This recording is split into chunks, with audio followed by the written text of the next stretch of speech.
Bonjour, monsieur Claude. Bonjour David. Bienvenue sur la terre russe, la terre de Pouchkine et la terre de Aïvazovski.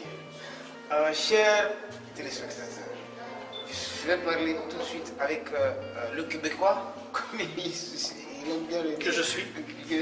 Monsieur Claude est venu au Symposium international des sculptures à Penza. Il est pour la première fois en Russie. Monsieur Claude est un métaliste. Monsieur Claude, dites-moi, comment d'abord vous avez su qu'il y a un symposium qui se parle au plus profond de la Russie à Penza? En fait, parce que je suis membre d'une association internationale de sculpture monumentale, j'ai l'information par ce site internet. Et suite à ça, en fait, j'avais une invitation aussi qui m'arrivait occasionnellement par Facebook. Alors, je regardais le programme, je regardais un peu l'historique des lieux ici. Et je suis tombé sous le charme. Pourquoi? Parce que la Russie, effectivement, c'est une terre qui est riche de culture, comme vous disiez, Pouchkine, et tous les autres. Et à la fois, vous êtes des Nordiques. Alors, mon travail, quand même, traite à la fois de la nordicité et à la fois, bien sûr, du mouvement. Donc, captivité, mouvement, espace, matière, sensualité. Alors, bref, j'ai eu toutes ces attirances, comment dire, de façon concentrée par ce projet ici en Russie. Alors, j'ai souscrit, j'ai soumis le projet. Et voilà, on a accepté. Je vais avancer un peu. Est-ce que vous pouvez nous expliquer en quoi consiste votre projet? Qu'est-ce que vous allez représenter? Est-ce que vous pouvez décrire ça? Absolument. En fait, je fais un travail qui est généralement non figuratif, mais pas complètement abstrait non plus. Alors, des lignes directrices de mouvement, quelque part, ça vient représenter des corps en mouvement. Mes sources d'inspiration, la danse, beaucoup. Dans le thème game, dans le thème jeu, ici pour le symposium de Penza 2014, en fait, je me suis inspiré de danseurs sur glace.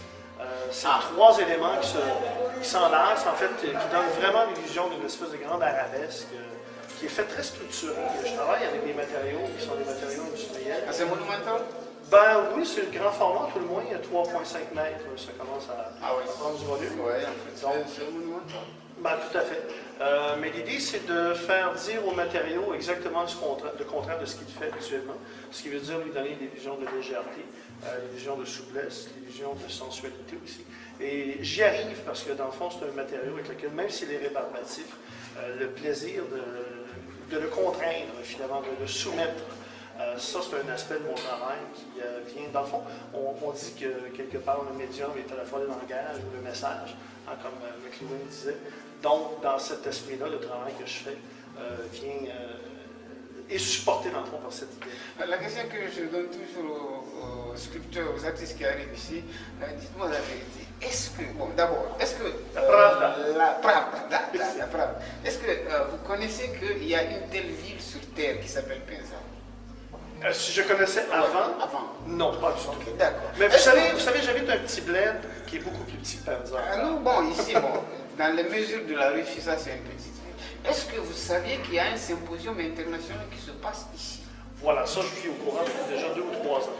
Parce que j'avais, encore une fois, invitation à soumettre, on annonçait... Vous avez déjà tenté de participer? Non, c'est la première fois. C'est la première fois. Et vous avez été accepté? Oui, on a accepté votre projet? Tout à fait, tout à fait. Et vous étiez surpris?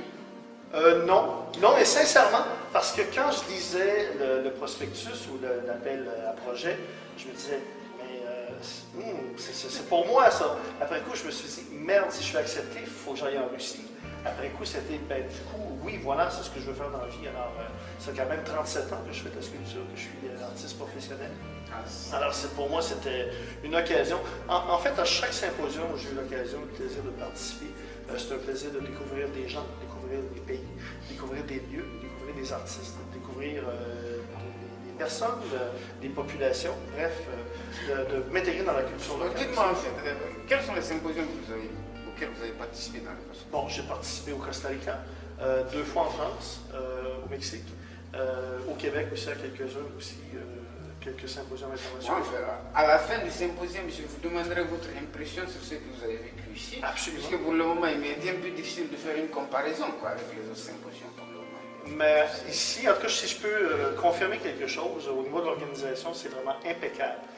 autant au niveau des ateliers, autant au niveau de l'accueil, autant au niveau de la structure qui nous accueille. Bref, ça semble, vous avez le haut du pavé, j'en suis certain. Et je pourrais le confirmer après le symposium si vous le souhaitez. Tant mieux, nous sommes très contents, ça nous fera plaisir. Moi de même. Merci, M. Claude. C'était l'entretien avec M. Claude, le sculpteur québécois. Au revoir.